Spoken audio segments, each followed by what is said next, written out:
And good job.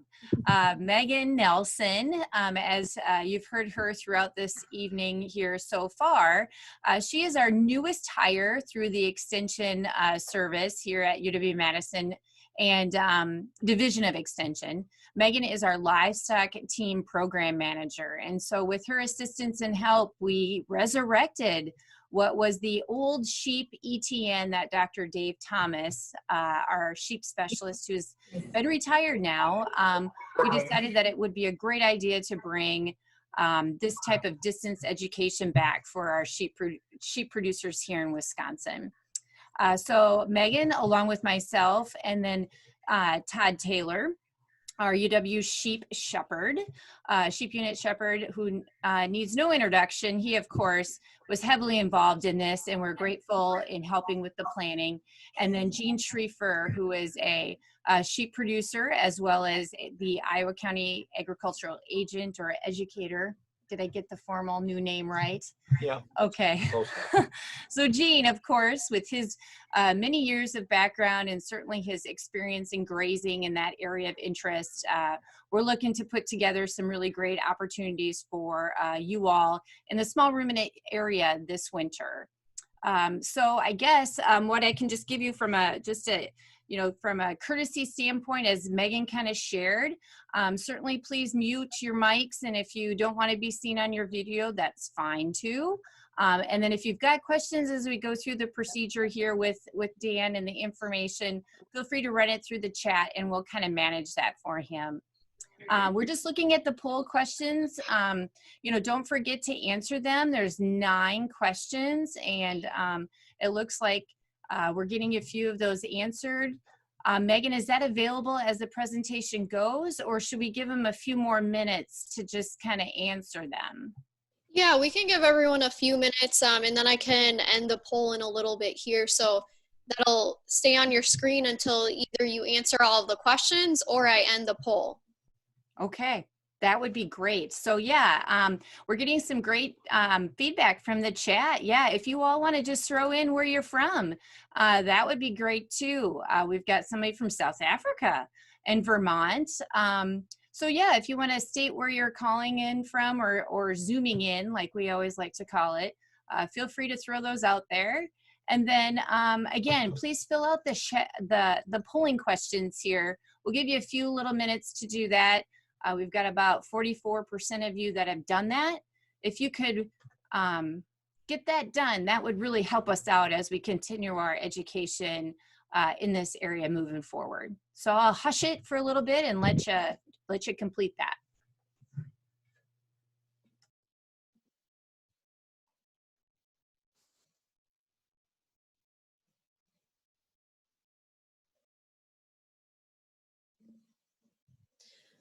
Kaylin Nichols, to answer your question about where are the questions, they should appear on your computer screen. If you don't see them, you might have already taken them, or that poll function just might not work on your own individual device. So the questions are all demographic questions to help us learn more about our audiences and programming future events. So things like gender, age, number of years that you've been working with small ruminants,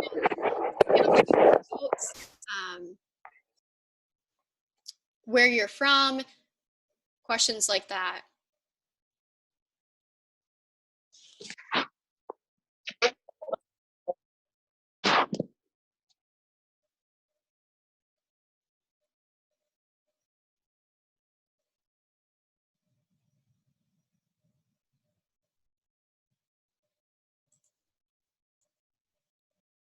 Okay, so I think it hasn't moved much off of 30 of 55. So I think we're going to probably just end the poll, if that's okay, Megan, and Yep. then get us, oh, I guess there was one that just completed, but I think we'll just kind of end it here so we can move with our program for this evening. So while we were meeting, we were trying to, think of all the great people that can speak so well in this area. And the first person that came into mind was Dr. Dan Morrical. And we really feel in this time of the year, in this area of sheep producers' interests and concerns, gestational nutrition is pretty high on the list as we're working through ewes ready to lamb. So Dr. Morrical, as some of you or many of you may know, is from Iowa State or a retired Iowa Stater. He's a sheep specialist or was retired from there. And so those of us here in Wisconsin have coordinated or been aware of Dr. Dan for a long time, AKA Dr. Grumpy. I'm not sure if that is his name for himself or for others, but anyway, we're grateful he's here with us tonight. He's in his newest unretired or retired phase of his life and kind of doing some work and nutrition work with Premier. And so we're grateful that he can be here through that Ask an Expert, or in this case, Ask the Expert for tonight here in Wisconsin. So I'm going to turn this over to Dr. Dan, and thanks so much for being able to be with us tonight and help us out through this key issue in working with sheep programs for this winter. All right, thank you, Bernie. It's a pleasure to be with you guys tonight. I get to miss the Iowa State Baylor basketball game, which is probably not going to be pretty. So I might as well just be on a webinar with you all. It's obvious that we all get excited this time of year. Lambing season's either just started. I was at my son's place today doing some things, fixing some things. He's got about 20 lambs on the ground already. There's a big storm coming, so we'll probably have 40 on the ground by Monday. You can see my email, phone number. If you need to follow up with anything after tonight's meeting, you can do either of those, or you can contact the expert, Ask an Expert at Premier One Sheep Supplies, and they'll send me the question and I'll get back to you with an email.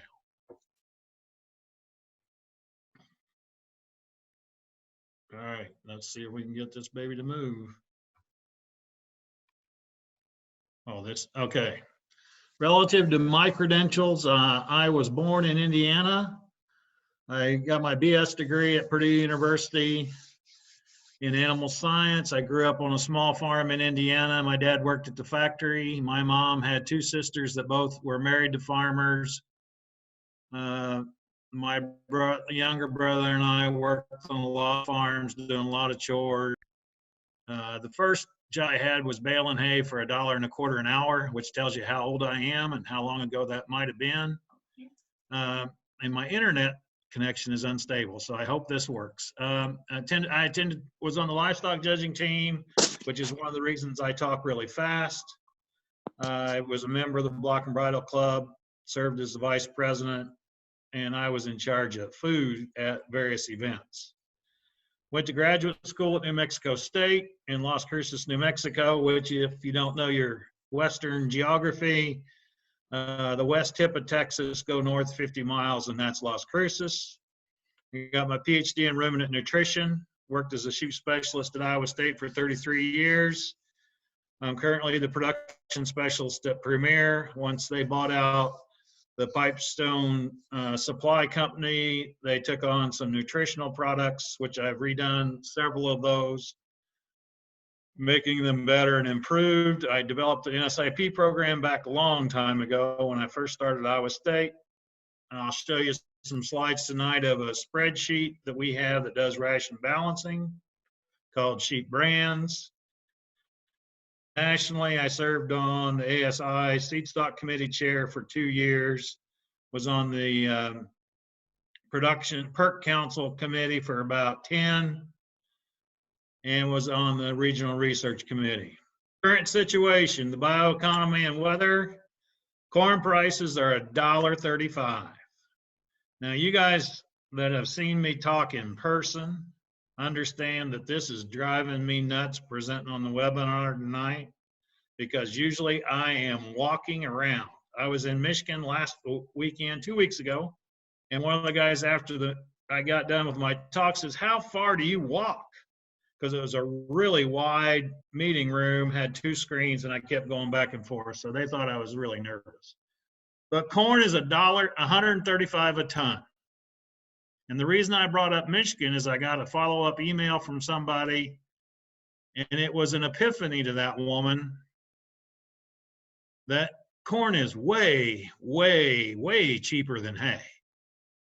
So maybe we ought to feed more corn. The $7, $8 corn we had when ethanol took off took a lot of hay production out, a lot of grass production out. So hay has gotten very expensive. There's a lot of low quality hay out there because of all the rain we've had forever in the last year and a half. The good news is the land market's pretty decent, so at least it can help us pay for those high costs. So I'm going to cover condition scoring, alternative feeds, best management practices for late gestation, and feed waste, which there's a good example. Feed waste in this big round bale. That's a set of ewe lambs at the sheep teaching farm on campus. And they're probably wasting about a third of that at least. One of the things we need to do, because our hay is a more variable in quality and lower quality this year, is to do a core test, send it into a lab to get analysis. It's going to cost us $15 to $25. There's a picture of one of the hay cores that I use. Works really nice because that canister holds multiple samples, so you don't have to undo the tube every time and clean it out. So with the results from our hay test, we can do much more accurate protein supplementation. We know the exact energy density of our hay, and that's the #1 nutrient we need to feed the ewes, especially late gestation, is energy. So maybe we can adjust how much hay we feed her from 3.5 pounds to 5 pounds. Without knowing how good the hay is, we tend to overfeed, and they'll eat way more than they need. They're not smart that way. So if we look at a hay test results, first thing we'd look at is the moisture level, which we have here. I'm not sure whether I can make this work. Is my little marker working? But we've got the moisture level here at 13.1.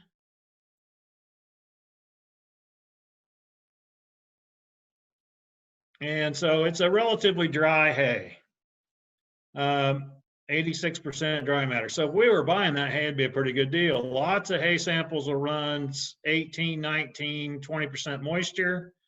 That we bale at about that level, and then it dries out some during storage. This particular hay sample is small squares of alfalfa second cutting. And I would say they are mistaken on alfalfa if it's only 13.9% crude protein. I would have expected it to be 18 or above. So again, our protein's way lower than we expected. So we'd have to supplement more. As we adjust for moisture, so what the sheep gets, 12%. We got ADF and NDF, which are tell us how digestible that feed might be. Neutral detergent fiber digestibility over 24 hours, we can see how much it digests versus 240 hours, which would be 10 days. Most of the hay that a sheep eats passes through their system in about 48 hours. When we look at this page, the second part of that feed report, ash at 8.4% is a little high in my book, which means it's the mineral content. It looks to me like we probably got the rake too low and raked up too much dirt with that hay in that hay harvest, or we have a problem with gophers and we mowed too many gopher mounds into the windrow. At 1.39% calcium, that would be a pure alfalfa stand. From the calcium level, doesn't have near as much phosphorus. Potassium's way high at 215, which can create some problems for us. This next slide shows you that variability in hay nutrient values. This is a set of about 300 hay samples we collected in Iowa in 1994. First cutting grass hay was 11.6% crude protein, but it was from 6 to 20% crude protein. TDN, total digestible nutrients, 55.7, but it ranged from 47 to 67. So we have a big variation in protein, a big variation in energy. The other grass hays, second and third cutting, way higher in protein and way higher in energy. There's less fiber there. They're more digestible. It's more a vegetative plant. So second, third cutting grass hay is way more energy dense. Our mixed grass hays, alfalfa and grasses, or alfalfa and our clovers and grasses, because they got legume in them, they're higher in protein, but basically the same level of energy. Straight legumes, again, more protein, but about the same level of energy. Again, lots of variation. For example, first cutting alfalfa hay from 48 to 69. That 69% legume hay was probably cut the 15th of May. Very early harvest, very low fiber. So it's highly digestible. Corn is our cheapest feed, period. $3.75 a bushel equates to $135 a ton. I had a client call me this morning, was getting in grass hay, small squares. I think they were coming out of South Dakota. I'm sure they were wire tied because they weigh 110 pounds. $200 a ton delivered, which I thought was a pretty good buy, but it's still way more expensive than corn. The other thing about corn is I don't ever see youths turn their nose up at corn. There is no waste unless they knock you down on your way to the feeder and it gets knocked in the manure. Higher energy density, it's 77% TDN versus 55 on hay. So there's about 50% more energy in a pound of corn. And I use corn as my standard of which to base other feedstuffs and buy them on an energy basis. So if we think about corn at $3.75, that's 6.7 cents a pound. Divide that by 0.77, gets us up to about 9 cents a pound for every pound of TDN. To make my math really easy, 50% TDN hay on an as-fed basis, that equals then 1,000 pounds of TDN, or 87 per ton is what we can give for that hay. Now that assumes we don't waste any of that hay. That if we waste 20%, then we're down to only $70 a ton that we can give for hay when corn's $3.75 a bushel. So we need to start feeding more corn and less hay if we want to try to control feed costs. Old style feeders. You can look these up in the Midwest Plan Service. The ideal design was and thought was to use reach in, reach down, eat the hay more like grazing. They won't waste very much, but they do. So we need to use better feeders. You'll notice this one's lost a couple slats here in places. I'm not sure they didn't take those off so the ewes could get in and get out easier because they'll try to climb through sometimes when you spook them. There's my ewe lambs wasting hay again at the sheep farm. If we want to make our hay last, if it's stored outside, cover it with a tarp. Can probably reduce our hay storage losses by 1/3. And that will help us. Here's an example of what one of my students did. He bought some crappy hay, excuse me. He dry lots his ewes in northwest Iowa. You can see from the field behind him, it's about July. So he tub ground those bales in a pile in the sheep pen, put these old gates around it, and basically then the ewes walked to the ground hay, move the gates in as they ate off of that pile to control waste and make sure they ate more of that feed. Now, the question we talked about as we got ready for this meeting, what about mold? Because we had so much moisture on our hay, if possible on big bales, if you've got some mold on the outside, maybe take it off. If I had a bale that I thought was bad, you know, you pick it up with the front end loader and you can tell it is one of those 2,000 pound bales instead of 1,300. I'd probably just chuck that bale and not try to grind it. The other thing you'll notice in the picture on the right where we're tub grinding, they are not or have not removed the net wrap.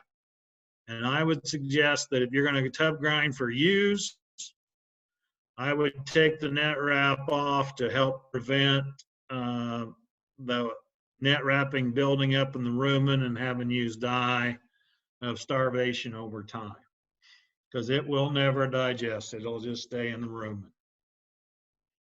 As we think about feeding these ewes correctly, we got to have portion control. Because sheep are not smart, they don't know how much they're supposed to eat. We need to monitor body condition. We need to have multiple management groups, which to me is at least ewe lambs and mature ewes separate. If you look on the web, there's lots of publications out there that show the NRC requirements in terms of TDN, protein, the calcium and phosphorus that the sheep need. We also have spreadsheets available you can buy through Extension software distribution on campus. You can do your own ration balancing. Most of the time, I think we overfeed crude protein. And then the byproducts like soybean hulls, distillers, are both economically priced right now compared to, hey, we need to feed more of those as well, or could feed more of those. If we're going to feed these ewes correctly, to me, the first thing we've got to do is have a short breeding season. I love lambing the first week of the lambing season, maybe the first 2 weeks of the lambing season. I do not like lambing the second month of the lambing season. So I think we should pull the bucks after 35 days, because that gets you 2 cycles, keeps the ewes tight in terms of when they're going to produce. We're not wasting a lot of feed, late gestation on ewes that aren't going to lamb for 3 or 4 months. Now, if you want to put the bucks in later for cleanup, say you want to breed the ewe lambs and late couple months later, you could re-expose the ewes and pick them up at that time. I use fetal scanning and get rid of the open ewes. Feed by lambing date or by fetal number. We use lambing date because my sons, oh, that didn't work out good.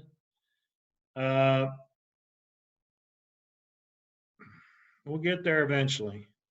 My son's lambing barn is not big enough to hold all the sheep at once. Oh, I know what I did. Okay. Sorry about that. So he can only move about 20 ewes at a time up to the drop pen. So we use fetal gestational age, expected lambing date, move those ewes up into the late gestation pen, drop pen. Ewe death loss. We don't think about this, but saving on feed bills. But if we lose ewes, that's feed we're never going to recover. And it's no production. So it's a double whammy. We can't sell her as a call ewe. We don't get any production out of her, and she's eating a lot of feed before she dies.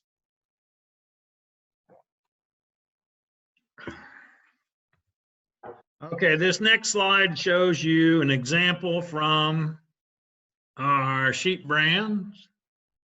This particular ration, if we go, can you guys see the cursor when I'm moving it? I can see it.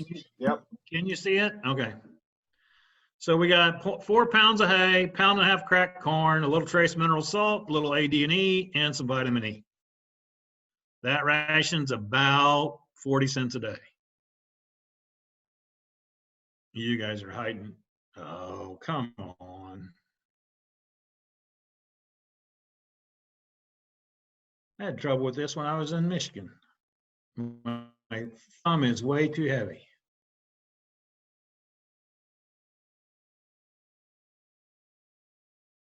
All right, I'm back there. Now,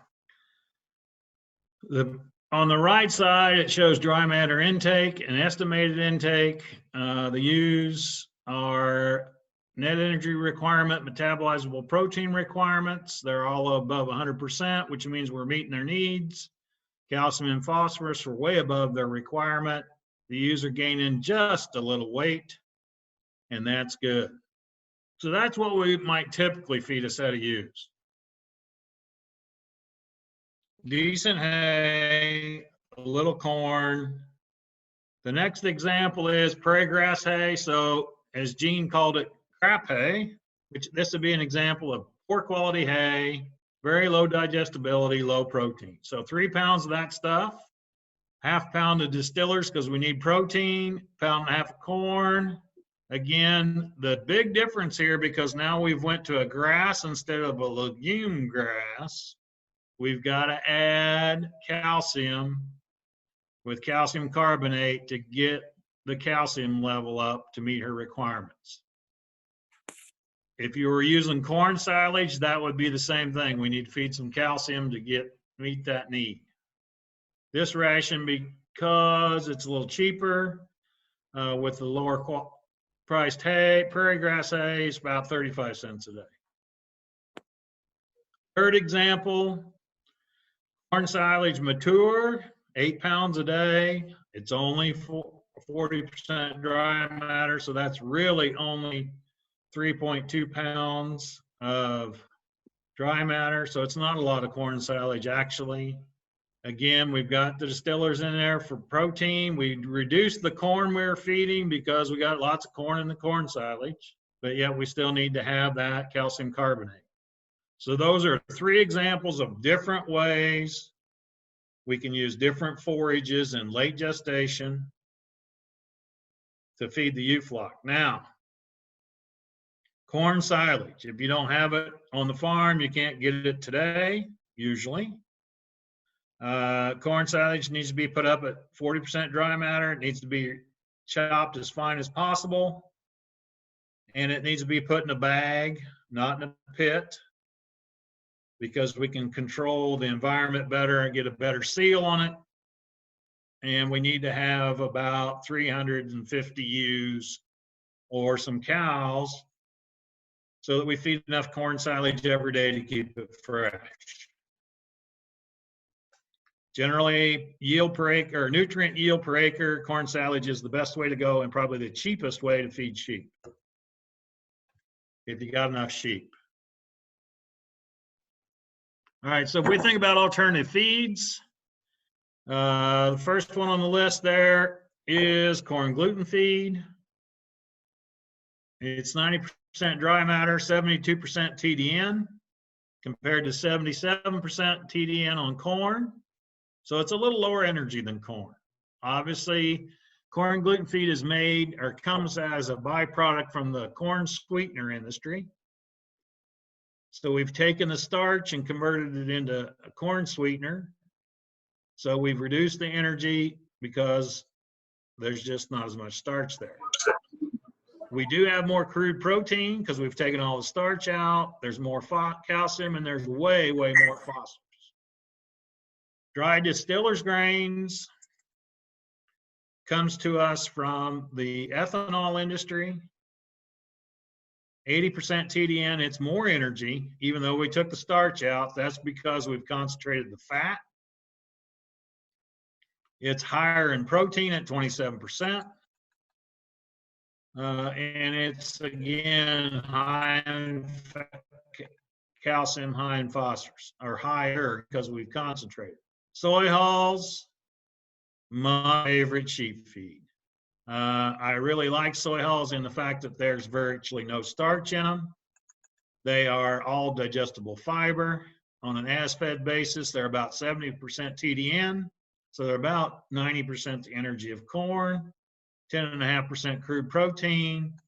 More importantly, for those of you feeding your rams, your stud ram battery, the calcium phosphorus ratio is about 2 to 1, so we don't have to worry about calculi in our males with soy hulls. Whereas corn gluten feed, distillers grains, corn, when those are in the ration, we've got to make sure we balance for calcium phosphorus by adding extra limestone to that ration.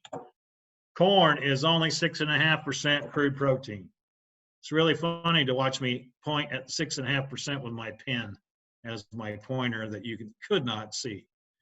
And sometimes I try to tell jokes. You guys got to laugh once in a while if you're going to help me out, Megan. All right, so those are all products that we can use.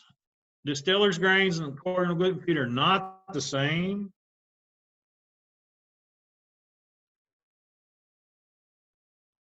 Notice there's more energy and protein in distillers. Right now, they're both priced at about $165 a ton. You might have to pay a little markup on that, but again, they're still cheaper than hay. And so basically corn gluten feeds like oats on energy basis and alfalfa hay on a protein basis. All three are really good feeds that we can utilize, especially if we've got low quality hays and need to stretch that or add protein to the ration. Hey, Dan, if we could go back a slide Yep. to that one You you're bet. on. We got a question in about what about high moisture hay, 35% or higher? Baleage is excellent feed.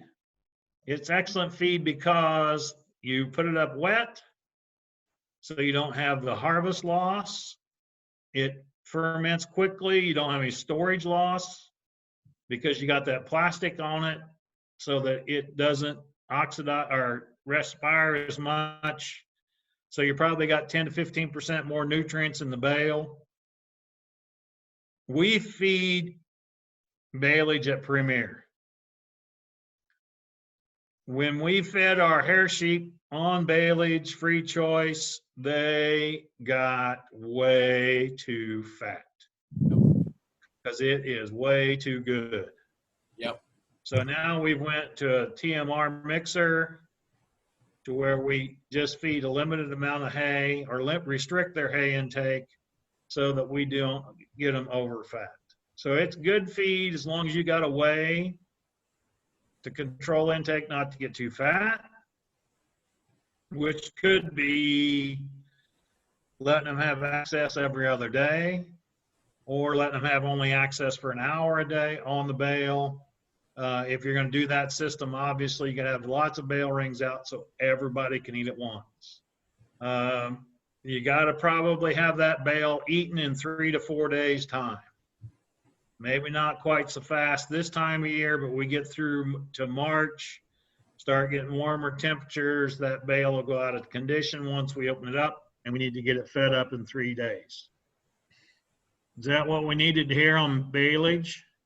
I think so, Dan. I think the other thing is to make sure it gets wrapped good and tight and you know, pay attention to your wrapping material as well. We've had some issues here with it not getting wrapped well enough that we have some waste. Some people skimp on wraps. Yep. And then the bale's bad. So if you're getting a custom done, obviously they try to skimp and screw the university. Right? Yeah, it's okay, Todd. No, it's just a matter of sometimes guys get in too big a hurry, and it's usually the end bales. We have more trouble with the end bales than anything. So we usually and we wrap all ours individually. That's what we're trying to go to here as well. It just is more flexibility for us. We move a lot of hay from farm to farm. So at Premier, it works better if we just do individual bales. We started with inline windrows, but after the first year, we didn't like it. But your comment about them getting too fat is definitely a concern here. I really believe that I need to probably manage just a little bit differently. Kind of similar to what you're saying. We limit their access, but they get access every day. We turn about 60 to 70 ewes out on 2 bales at a time. They're out for about 8 hours a day and back in for the other, for the rest of the evening through the evening and then into the next morning before we turn them back out again. So that's okay, Todd. Todd, pay attention to me. Yes, sir. Todd, be quiet. Listen, 2 hours a day. I understand that, but I don't have barn space to do that. Our barn gets too nasty if I shut them in that long. Well, put the hay in the barn and put the ewes outside. You got to come up with a solution. All right. Back to the next slide. Can I stop you there, Dan? We have another question too. Of course you can. All right, great. The question. You're in charge. Well, I don't know about that. But the question is, how do you prevent Clostridium with corn silage? And I think Christy also has a question. Christy, I can't quite hear you when you ask that. So if you could maybe type that into the chat button, and then I can get that read to Dan. Okay, the question was Clostridium With corn silage, which it should not be a problem, because Clostridium is what causes overeating. Corn silage is half corn, half stalks. So obviously, if I took a set of ewes off of grass, put them on corn silage the first day, I would not give them full access to corn silage because they're not used to corn. But after 3 or 4 days, and they get the rumen microbes ready for starch digestion, you shouldn't have any enterotoxemia. Now, listeria from moldy, poorly fermented corn silage can be a problem. The 2 cases of bad listeria I have seen, one case was a gentleman was using a bucket front end loader to lift the corn stalk bales up into the tub grinder. So when he scooped up the bales, he also scooped up lots of dirt. And he was dumping dirt into the tub grinder, which meant he was tub grinding it right into the ration. And he had a terrible time with listeria. The other bad case was a lamb feedlot. They finished using up the bedding in one of their the storage shed next to the lamb feedlot. It was in the middle of summer, so then they just opened up that extra barn, had all that waste hay and bedding on the floor, and the lambs went in there and just sucked up all that rotten feed that was on the ground. And out of about 300 head of lambs on feed, he killed 150 with listeria.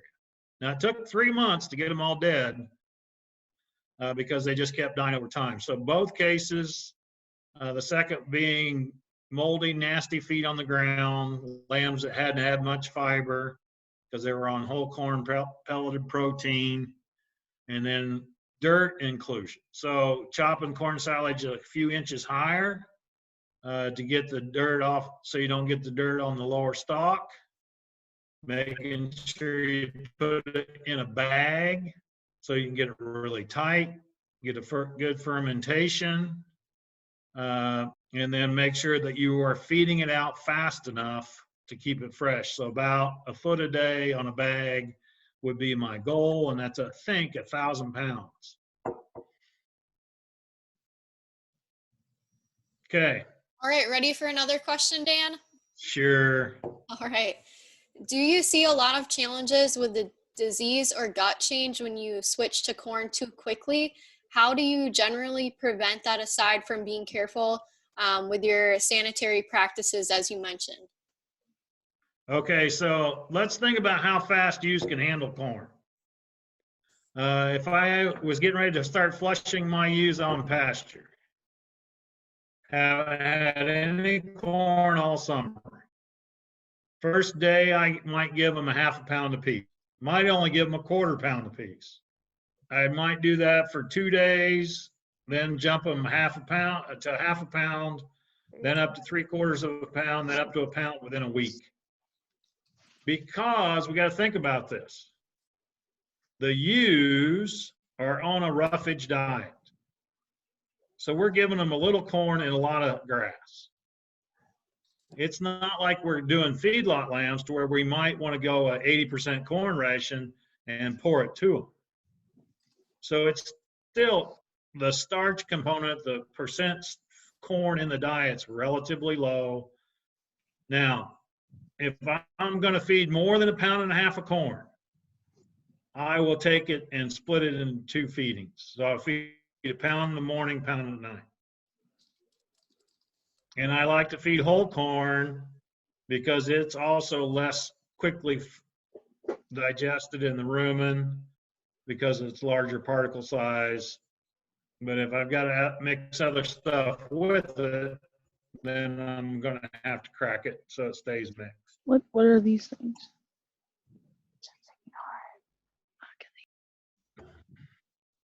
Any more? That looks like all I've gotten so far, Dan. All right, awesome. All right, so we think about concerns with distillers. Some plants are pulling fat out, some are not. So it's going to be 6 to 10% fat. excessive fat in the ration can limit fiber digestion. I probably wouldn't want to go more than 4% fat added. So a 10% fat distillers, I can go almost a third of the ration before I get too much fat. Sulfur in the distillers is high because we use sulfuric acid in the ethanol process. Too much sulfur can tie up selenium absorption. So you could see some, and we have had some flocks that were feeding heavy levels of distillers because it was cheap, and saw some white muscle in their baby lambs. The other thing about the high sulfur level is it can create problems with polio or thiamine deficiency. And so we need to try to keep the sulfur level down below 0.4%.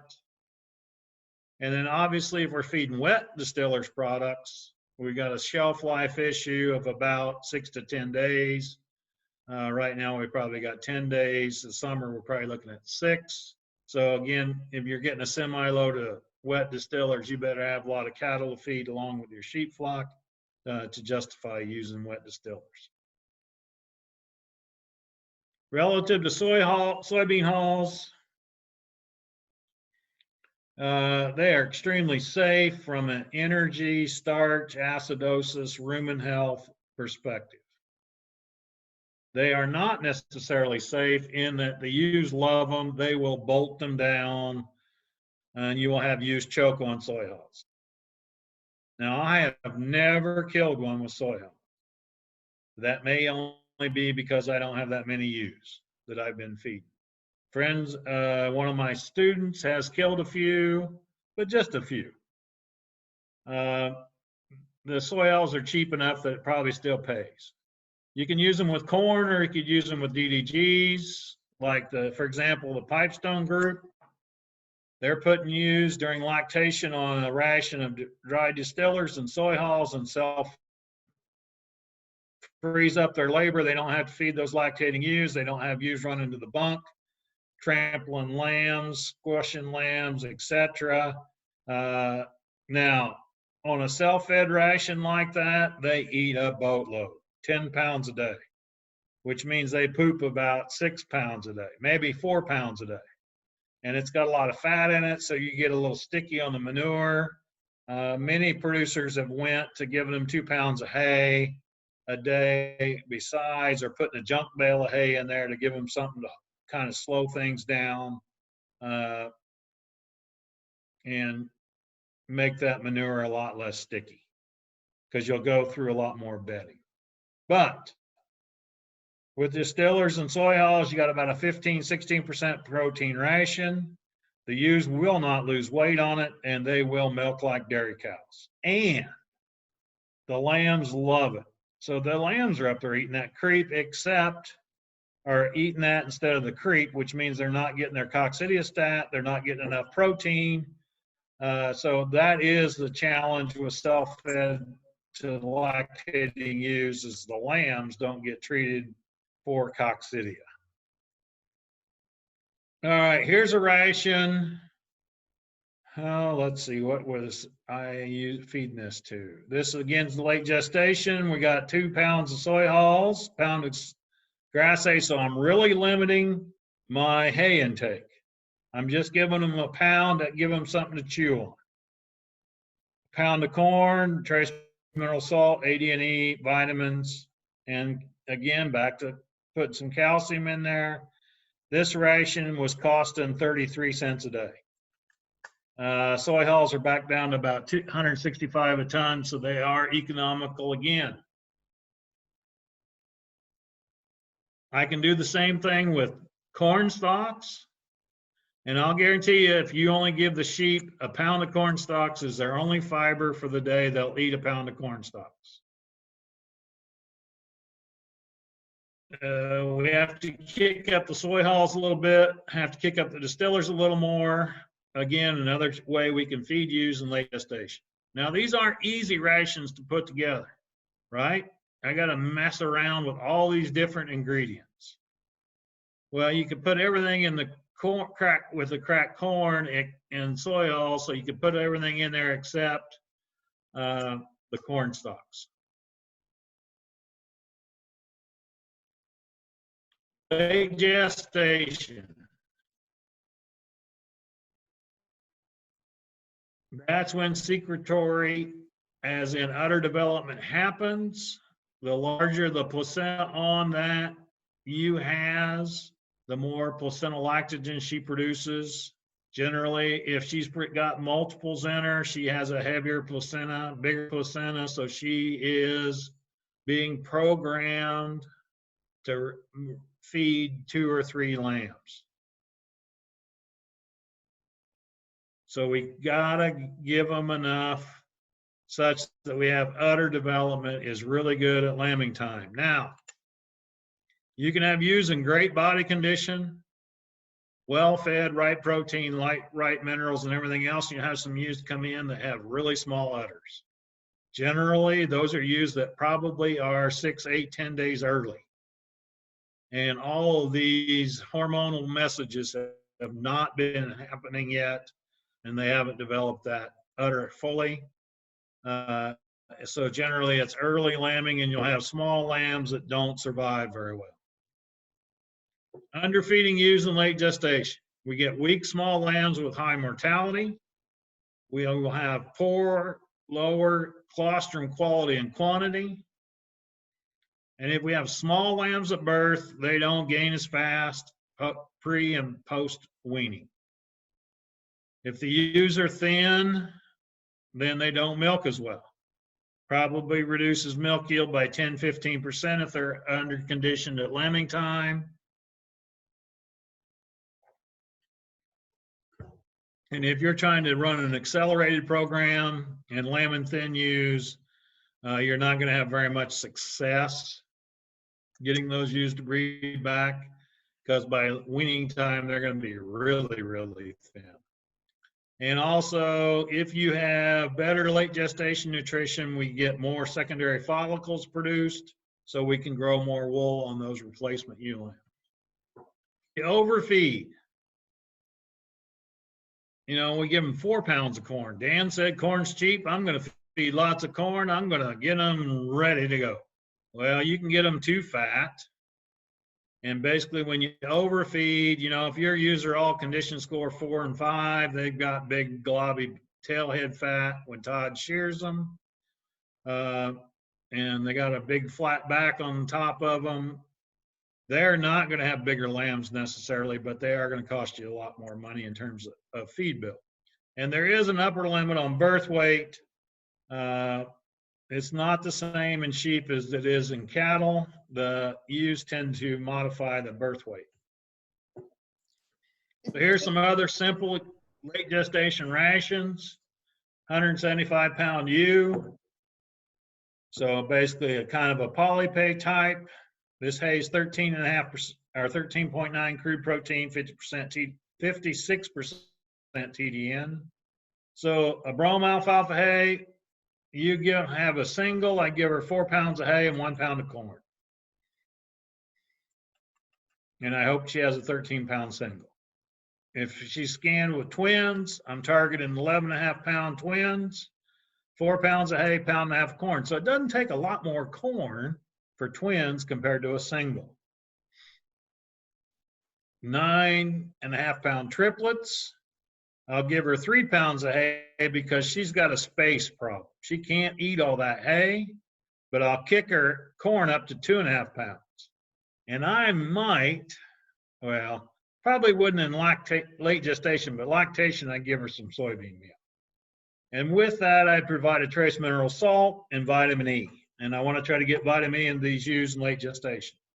For ewe lambs, I feed them a little different than most. Brome alfalfa hay again. If she's going to have a single, I want to give her 2 hay and 1.5 pounds of corn. If she's got twins in her, I'll give her 1.75 pounds of hay and 2.25 corn. So I try to feed a diet that's almost 50-50 hay corn to my ewe lambs, trying to minimize vaginal prolapses, because they've got a space problem. And they can eat corn, they just can't eat a lot of hay. Dan, All right, we had a couple of questions come in. Awesome. All right. So the first question is, if the ewes are thin before lambing, can we catch the ewes up by feeding better? If they're thin at lambing, you cannot catch them up. If they're thin before Okay. lambing. Okay. So let's say they've been running on corn stalks. You bring them in 6 weeks ahead of lambing. You shear them off. And you go, oh, those ewes are in bad shape. Can I catch them up? Yes. So I might give them a half a pound or a pound more corn than I would think about, than I normally would give them. 3 weeks, and you'll get them pretty well caught up. All right. And I do it quick rather than later. Because if you pour that corn to them right at the end, you may accelerate birth weights and get birth weights a little bigger than you want. Great. Thanks, Dan. Another question is, does one need to worry about overfeeding ewes? Does it cause lambs to grow too large to be born naturally? Generally not. Now, obviously, we're worried about the big single. Twins and triplets generally aren't going to get too big. Generally. Now, if you use a terminal sire, and this slide I've got up talks about that, terminal sires will add about a half a pound to a pound on lamb's birth weight. So if you take a polypay ewe, bred to a polypay ram, she might have 12-pound twins. But if I breed her to a Suffolk ram or a Hampshire, she'll probably have 13.5-pound twins. So what we need to think about in terms of overfeeding, and we got slides coming up to talk about body condition scoring.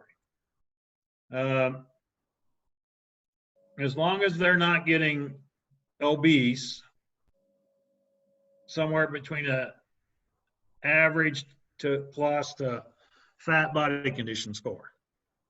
So no gobby fat on them. You can still see a little muscle on them. They don't have that flat top. You can see a little indentation behind her rib, behind her shoulder. So that'd be indications they're not overly fat. Now the problem is, you got 100 ewes. They're not all going to be exactly the same. Some are going to be thin, some are going to be okay, and some are going to be fat. You got to target the group and shoot for the group average. And if you have a few that get over fat, I think you'll save enough more lambs by improved birth weights and more milk production that'll pay for that one or two that might have a big single. All right, so. Is that the same for goats as well, Dan? That same thought process on overfeeding ewes? I don't think it's as, I actually have no idea. How's that for the true answer? That's great. So we did also get another question in too. What about vitamin A and D, especially in winter when animals are on hay? Okay, good question. Actually, it's a great question. Vitamin A. If the sheep have been on pasture in the summertime, green grass, they store a lot of vitamin A in the liver. Books say they can store 6 months supply. So basically, you should be able to go from the middle of September for 6 months. So that gets her to mid-March before she theoretically needs vitamin A. If your hay has green color to it, there's lots of vitamin A in hay. If your corn is yellow, which it all is in Iowa and Wisconsin, that means it's got chlorophyll in it. It's got vitamin A in the corn. So vitamin A is generally not a problem. Now, vitamin D comes from sunshine. Lately, we haven't seen much because it's been damn cloudy every day. But hay has lots of vitamin D in it as well. Generally, we do not worry about vitamin D. But I don't worry about it. Vitamin A, vitamin D are both cheap, so it doesn't hurt to feed some. If you look at some of the feed tags, vitamin A is so cheap that they'll put 10 times more than they need to in the mix and then try to convince you it's really good because it's got 12 to 15 million units of A instead of 1 to 2 million.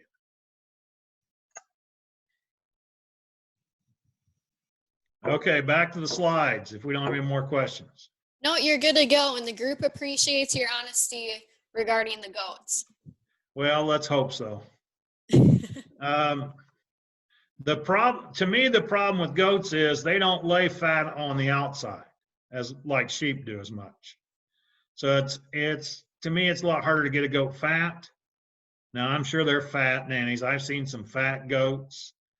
I actually do some consulting with Abbott Labs in Chicago, and they have these goats just for blood production, antibody production. They're on all the feed they can eat, basically, and they are some big, fleshy goats. Because they don't do anything but produce a couple liters of blood every 2 months. But anyway, all right. Birth weight targets. Actually, If my can I stop you, weight, Dean? yes. Apologize. So we just got No, another that's question okay. in. What about vitamin A overdose? A is fat stored, right? A is a fat soluble vitamin. Generally, we do not ever worry about overdosing A.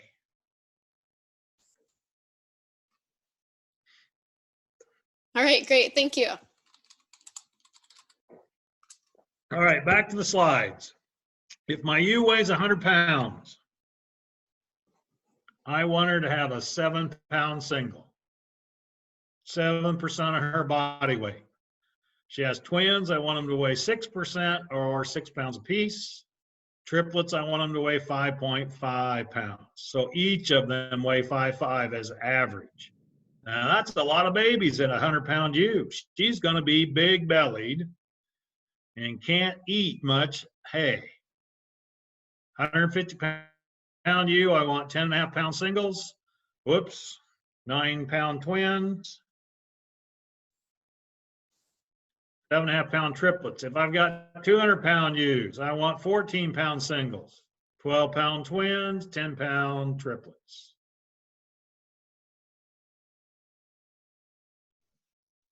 I'd rather overfeed the ewes and get more of these 10-pound triplets that can survive and maybe once in a while get a 15 or 16-pound twin or single that I have to pull. Because if they don't have adequate birth weight, they don't handle cold stress. They don't grow as fast. They don't live as well. So as you lamb your ewes this year, get some birth weights. See where your flock's at. And you go, I don't know what my ewes weigh. But you take ewes to the sale barn every year. And they weigh those ewes at the sale barn every year. Look at the weigh sheet on when you get your check. Did you sell 10 ewes and they weighed 1,500 pounds? Well, that's 150 pounds apiece. Now, if those ewes were skin and bones because you just weaned them, they probably should weigh another 10% more, 165, to get an extra body condition. So if you took a bunch of open ewes after you scanned and they weren't bred, they might be condition score 4s and weigh 200 pounds. So they really are only 185-pound ewes. So one condition score is about 10 pounds. Okay. Do you want another Condition question? scoring. Keep going. Go ahead. No, All right. Go ahead. A couple of my I'm almost done. Okay. A couple of my ewes got pretty heavy just by grazing. Should I be feeding them grain before lambing or not? Okay, do you only have 2 ewes? Yes, I would not feed them much grain if you're going to put them in a separate pen, but you got to separate them off because the other ewes are going to still need corn. So yes, you can feed maybe a half pound less of corn. I'd still give them corn.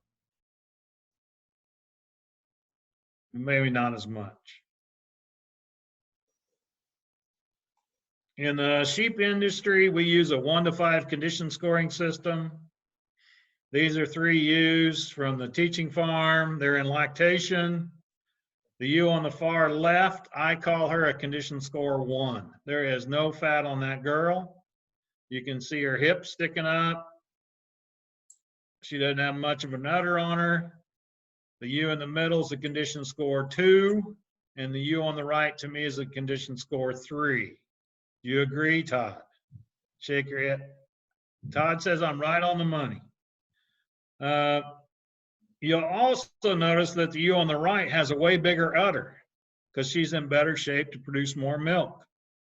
So those are kind of the skinny, thin, and average body condition. And then that time we didn't have any fat ones because they were all lactate. Vitamin E. I want to try to get 100 IUs of vitamin E into the ewes every day, starting 14 days pre-lambing through 35 days lactation, or whenever the lambs start really hitting the creep feed, because the creep feed's got E in it, so I don't need to feed extra E anymore. Vitamin E does not cross the placenta. And you're going, well, Dan, why do I feed them in late gestation if it doesn't cross the placenta? We feed it in late gestation so that the ewe can build up her vitamin E levels, and she will have more vitamin E in her colostrum and more vitamin E in her milk so that the lamb gets more E. Many of us, now I'm going to get in trouble with Premier here, because we sell baby lamb strength, right? Which is fat and vitamin E. And lots of people use fat and use baby lamb strength. I want to feed the ewe so I don't have to do that. And I think it's a way easier because let's think about it. The ewe lambs at midnight. I don't get there till 5 in the morning to give him baby lamb strength. If I'd have fed the ewe E, the colostrum has E, he's already gotten E, rather than waiting on me. If you're feeding whole corn and you're not going to process the corn to feed E with it, mix the E in the mineral. So with 20 pounds of sheep mineral, if they're supposed to eat a half an ounce a day, put 4 pounds or 80,000 units of E. And that'll get about 100 IUs of E into them every day. I'd mix that up every week to 2 weeks so they don't have it denature too bad and does not spoil.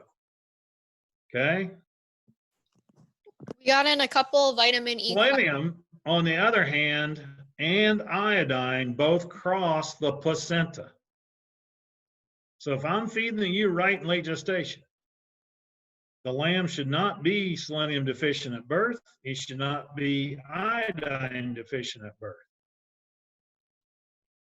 The old days, we used to always give shots of BOSI, which is basically selenium and vitamin E, injectable. Well, FDA allowed us to feed more selenium. So if you're using a high selenium mineral, then you don't need to give BOSI anymore either. Okay, go ahead, Meg. So we got 3 questions in about vitamin E. The first one is, will vitamin E be as much needed in South Africa as well, or is it just in the States with colder, harsher winters? It's needed anytime they're in dry lot. If they're on green feed, And maybe in South Africa, it's never green feed because it's kind of a dry, deserty environment. I would give them some extra E. If you've got green vegetative grass, plants, normally they have plenty of vitamin E. So when the ewes are on pasture, you know, if you're doing pasture lambing, you don't need to supplement vitamin E.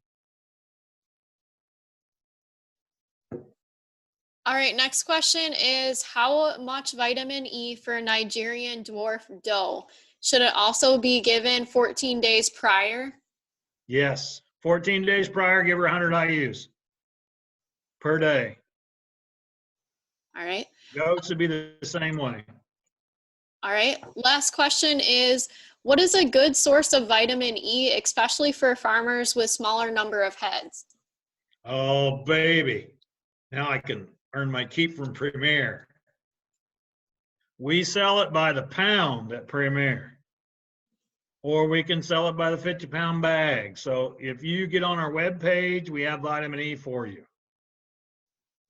There's one place you can buy it. You can go in, should be able to go into the local feed mixing co-op, and they got vitamin E by the pallet loads.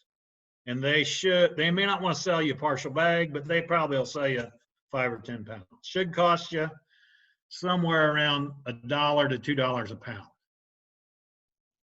It's not expensive. All So right. you don't feed very much.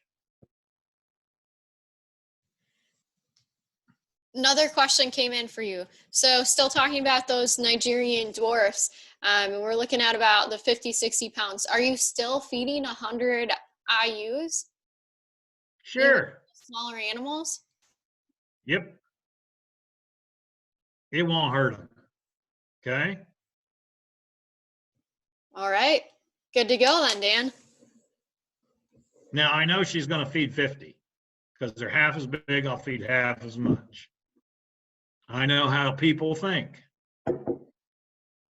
Okay. No more questions? No more. All right.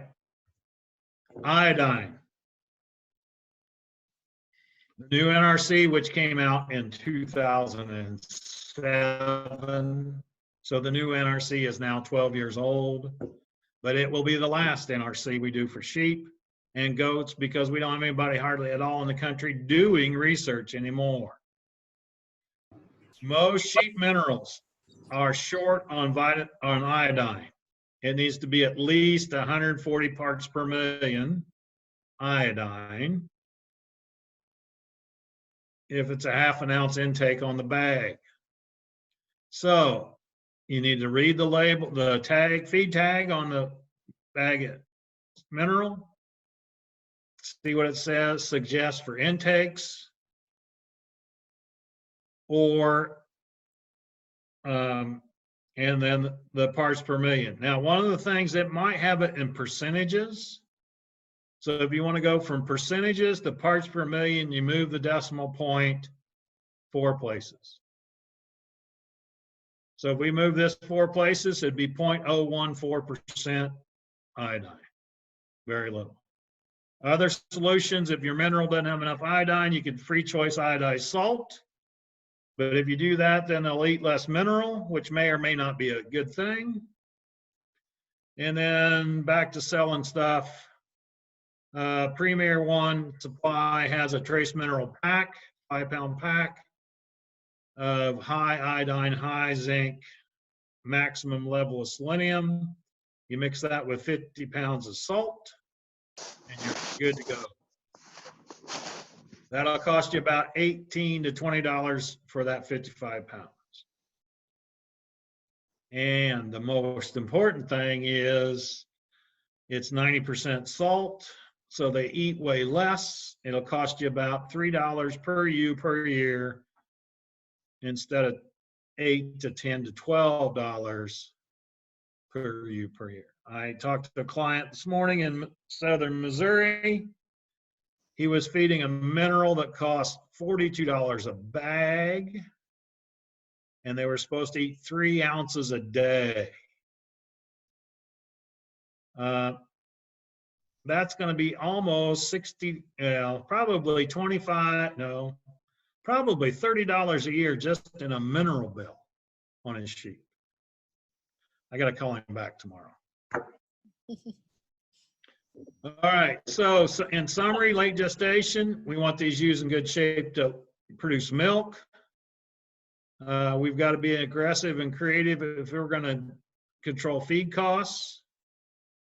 We got to manage the flock to reduce feed inputs. That means a short breeding season, getting rid of the opens, feeding ewe lambs separate from mature ewes.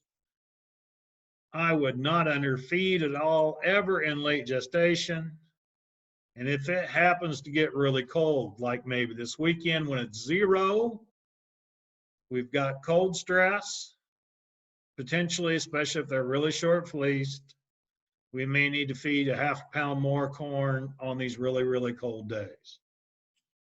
Now, the cold stress, we watch the weather and it talks about -38 wind chill. Hopefully your barn's a little tighter than that so they aren't exposed to that wind chill. So we may not have to kick the feed up, and we need to think about it being 0 for a week before I might make any changes. Last thing, don't be afraid to feed more concentrates and less hay. It'll save you money, you'll waste less hay, and the sheep will be happy. All right, I think that's all I got. Oh, there's my trace mineral salt. Okay, we also have goats, separate, different product, because goats need copper, sheep don't. So you can have feed a trace mineral salt for your goats as well. All right, now I'll go to questions if we got any more. Yeah, we have a couple in. So when we're talking about the iodine, Dan, can producers use Thorvin kelp or kelp if you're producing on an organic level for the source of iodine? Maybe. I don't know what the iodine level is in kelp, so I'm not sure. All right. Another question here for you. How do you, is somebody there? Yep, Krista, you can go ahead and talk if you'd like to. Okay, I was wondering, how do you know if you have an iodine problem in your ewes? Okay. Classic iodine deficiency on baby lambs. They'll have a goiter. They'll have reduced wool formation. So they'll be born semi-naked. Okay, Stillbursts are 3 symptoms of iodine deficiency. okay, When we kicked iodine up at my son's flock, as well as the sheep farm on campus, we went from about 5% stillburst to 0, or virtually none. So we were having 5%, which is way too high, stillburst. And so extra iodine helped us get rid of that problem. okay. All right, thanks, Krista. So, yep, thank you. Another question for you, Dan. When we look at our poll results from today, 29% of the individuals on or that answered the poll had less than 10 ewes or nannies, and 19% had between 10 to 25. So one of the questions that came in is, what are some recommendations for smaller producers when you're not buying things by the ton, buying feed ingredients by the ton?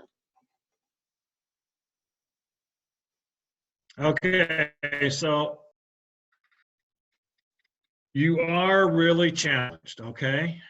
If you're a small producer, I would think about going to farm sales and buying an old, small hopper wagon and buy my corn or my grain mix still buy it by the ton. Because sacking that feed costs us $30 a ton.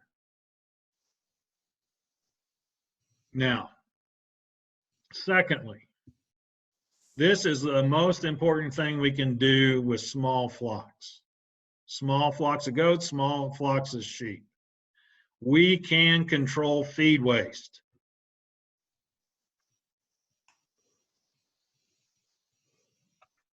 Okay.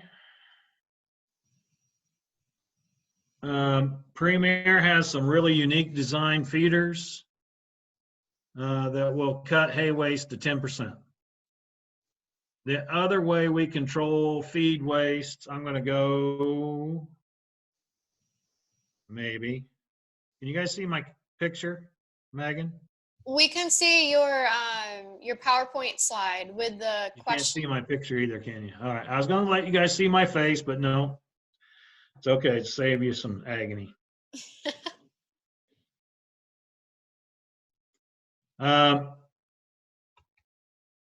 So good feeders.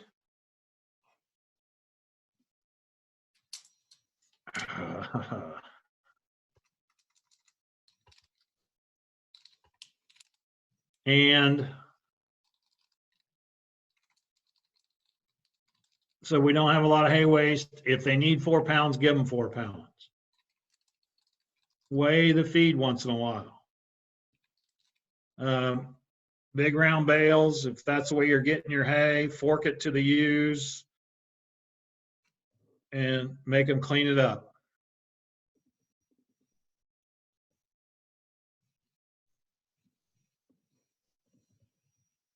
I think, as an example, I should be able to buy soy hulls at $160 a ton. Whereas if I go to Tyson's and buy goat mix or sheep mix, grain mix, I'm probably going to pay $500 a ton, 3 times as much almost. So there are things we can do. Yes, the mills don't want to mix up small batches.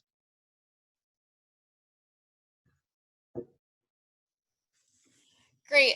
Dan, we have about 3 or 4 more questions here, so I'll quickly go through them for you. All right. One producer has access to whole-shelled corn and canola meal pellets.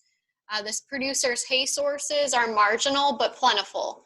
How much of each corn and alfalfa meal or canola meal pellets, can this producer feed? You can go up to 50-50, half concentrate, half hay. So 2 pounds of hay, 2 pounds of corn canola. I think canola meal's around 30% crude protein, but I'm not sure off the top of my head. So I would go like 75% corn, 25% canola. All right, good deal. Another question is on a human health train of thought.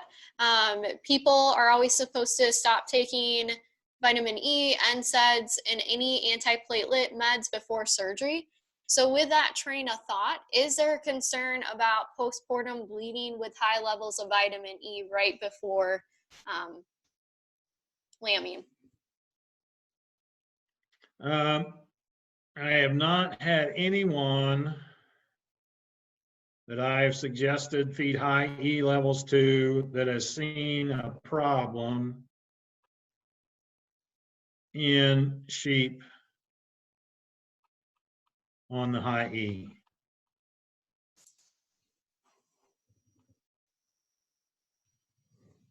All right. Are you trying to pull up anything there? Do you want me to keep reading your questions, Dan? You keep reading. Is that picture up? Is my PowerPoint up? We can see your documents. Okay, let's try new share.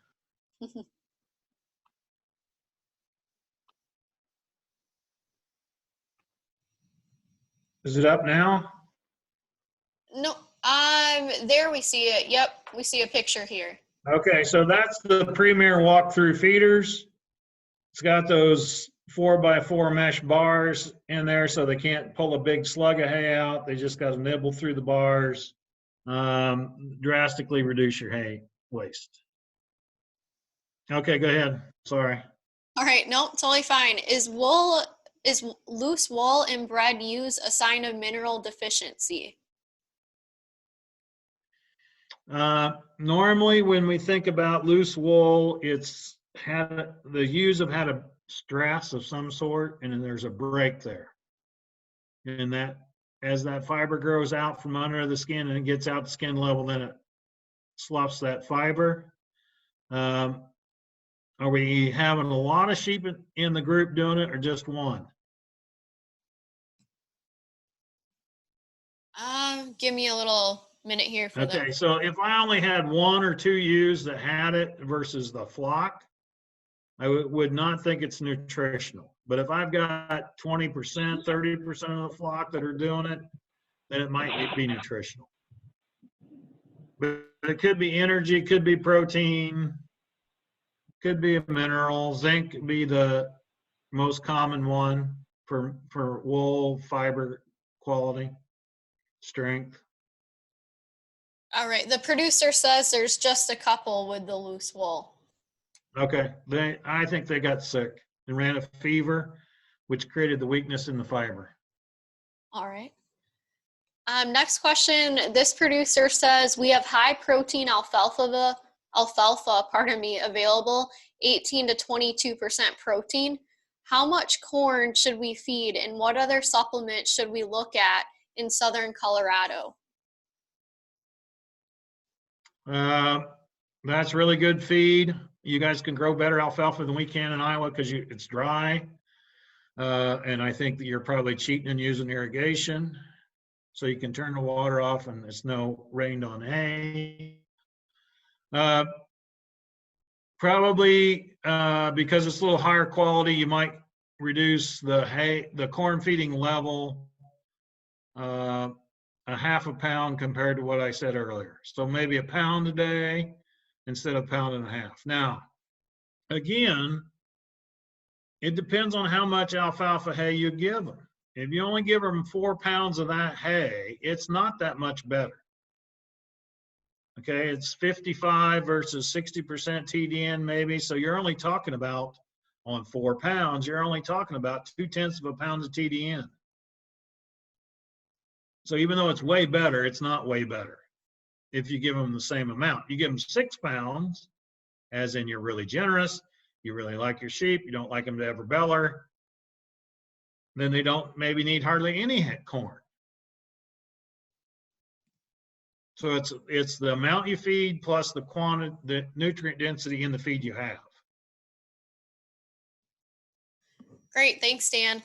Next question is, and I think you partially answered this already, but can you show us feeders with small waste? That one works. Da, da.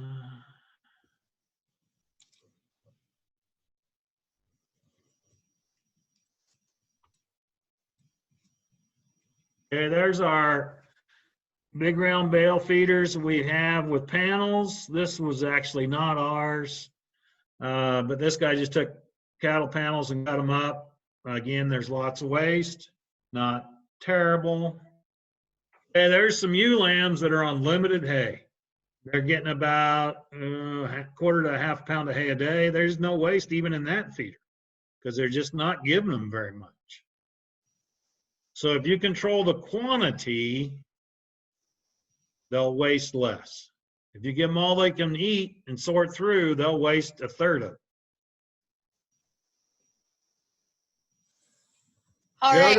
Go to the Premier webpage and look at catalog, look at some of those sheep feeder designs. Great, thanks, Dan.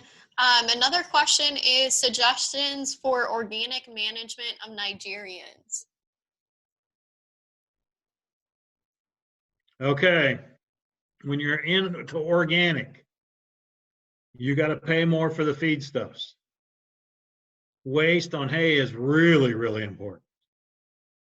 So therefore, you got to charge way more for the end product you sell. And you got to make sure your customers are willing to pay that extra to cover your extra cost. All right, great. Another question that came in for you is, can you comment on risks of feeding more sweet feed and less hay? I heard that it is bad for their rumens. As long as we feed at least half hay on a daily basis, they're okay. That'll keep the rumen healthy. Now, if we go to a 90% corn, 10% hay ration. So they're getting like half a pound of hay a day. There's going to be some issues. But there's some research with cows that were fence line fed in dry lot that we're getting an 80% corn diet, and they didn't have any problem with those cows. Now, they had to adapt them over time and get them ready for it. And the cows weren't very happy because when you limit the hay, there's nothing much for them to ruminate on. Their rumen's empty. So the stomach is signaling they're hungry because it's not full of something.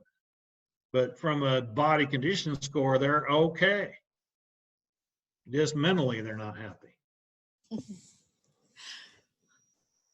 Dan, can you comment on if you're aware of any ways of feeding once a day versus twice a day?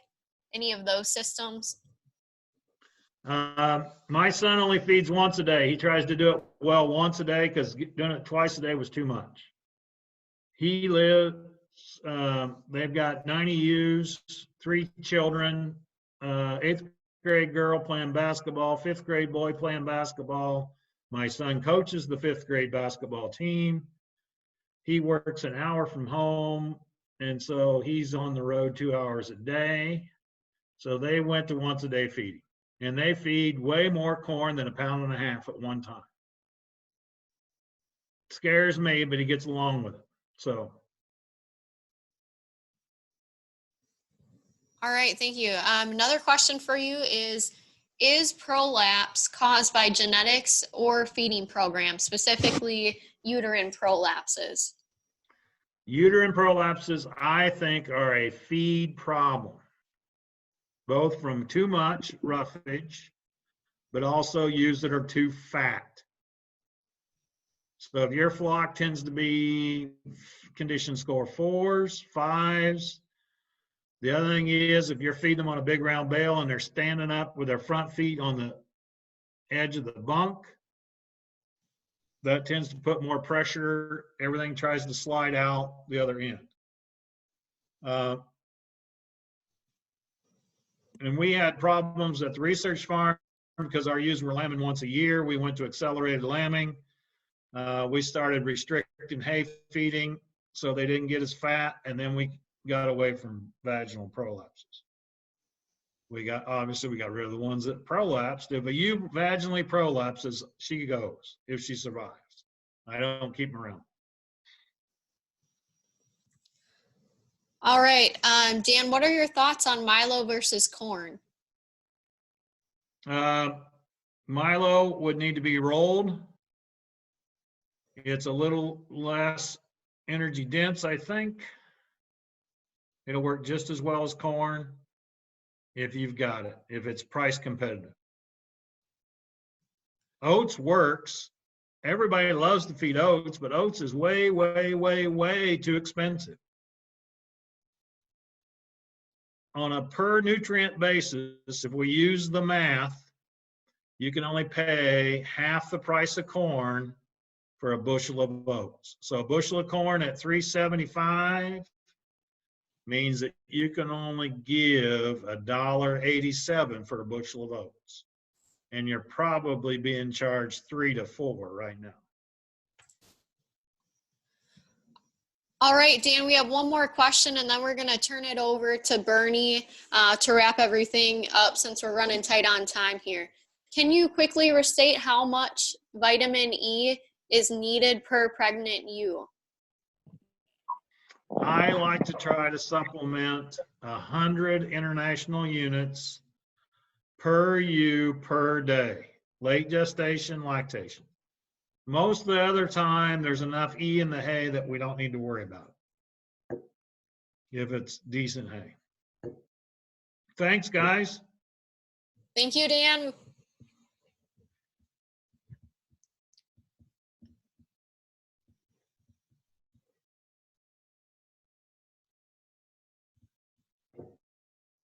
So we're going to turn it back over to Bernie, and she's just going to show you a few of our upcoming events and then a couple other points for you guys, and then we can wrap up for tonight. We really appreciate everyone hopping on tonight. And of course, we appreciate Dan for, speaking and coming on tonight. All right. Well, thanks, Megan. And thanks again, Dr. Dan, for being on this evening. I guess we just wanted to wrap up here with just some upcoming events in the small ruminant area that us folks here in Wisconsin are working on. So to continue with this webinar series, you can see that the first one is the February small ruminant, and we're going to do that based on the topic of health in small ruminants, both goats and sheep. So please join us for that if you can. That'll be February 12th.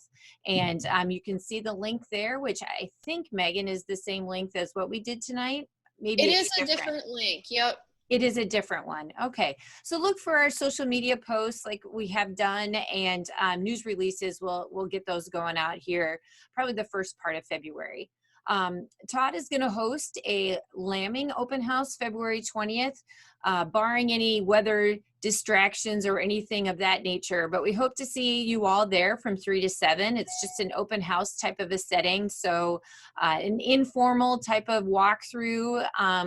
And then certainly there'll be some folks there answering questions and kind of giving folks some skills related to lambing if they're new to that area. And then March, we'll have the last webinar in this webinar series as we start this out this year again. And the topic will be on grazing as we enter in the spring and into the summer season with small ruminants. And that will be March 18th. And again, we'll send out a new link and make that all aware for you. One last event that Todd and our Wisconsin Sheep Breeders Co-op put together a nice event up in Arlington Sheep Days. It's our department's Sheep Day, and then we work with the sheep breeders in terms of their annual meeting and so on. And that'll be April 4th at the Arlington Sheep Unit in Arlington, Wisconsin. So we appreciate everybody's being on tonight. Megan, do you want to post or put up those poll questions? To end this evening, we'll just leave this up for you to answer. We wanted to get some feedback from you on how this session went for you all, how you like to receive information, those types of things. We'd really like some feedback from you before you check out with us tonight, because again, this helps us as we plan future programs and how we can meet the needs of you all. All of this stuff is really important. So if you could whip through that, that would really be great.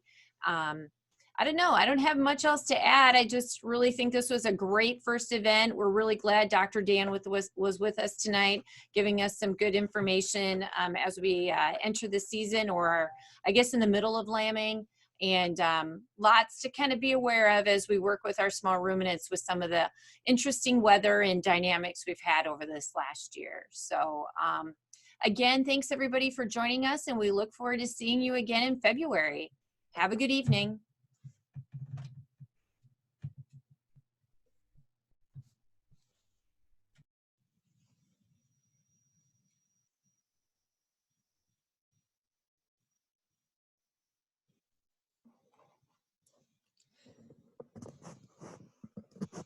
As Pulser, if you put your email address within the chat function, I can add you to the email tree or listserv for the webinars that are coming up. And that goes for anyone as well.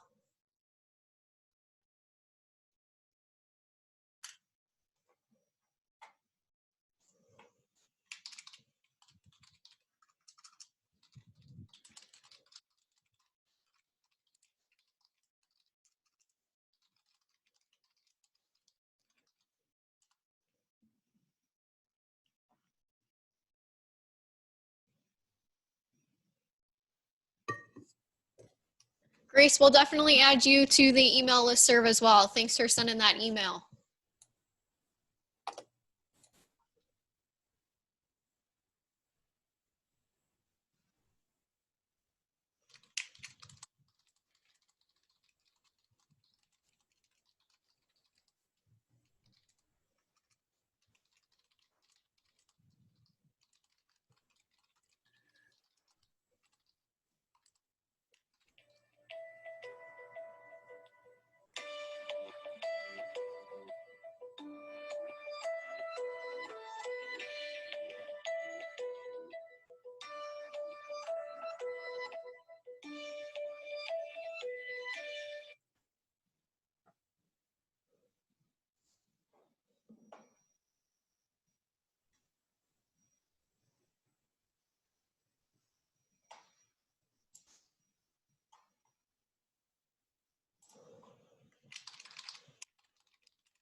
And Megan, is there a way you can put that contact information back? Yeah, definitely. Bernie, do you want to share that information quick?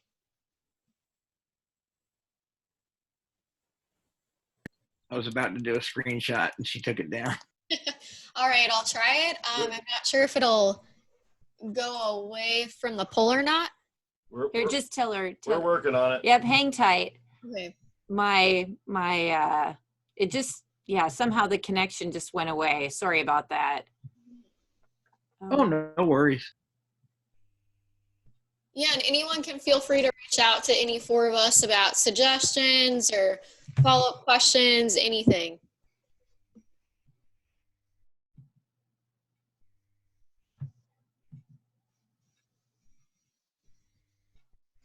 Yeah, I don't know if it's, I'm not sure I can get back on because, The Wi-Fi just cut you off. well, and it's because it's past 9, I wonder.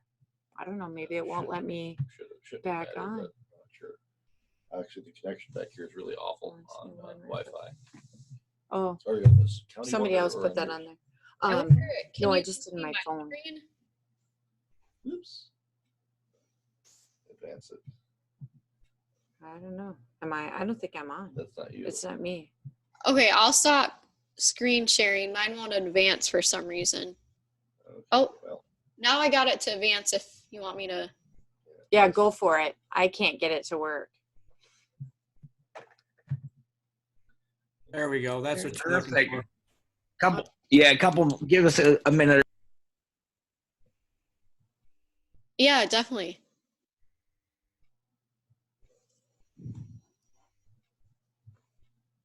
secondary emphasis. Oops.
Are today's slides going to be available somewhere?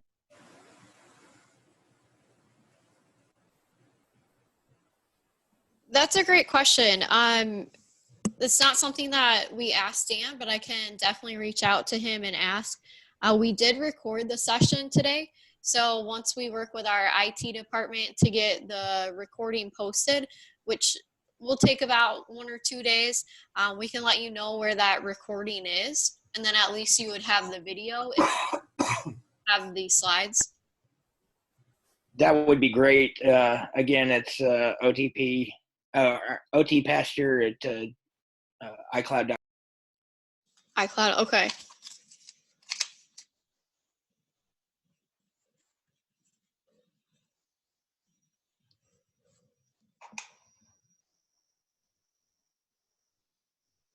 And did you say that was OTP at iCloud?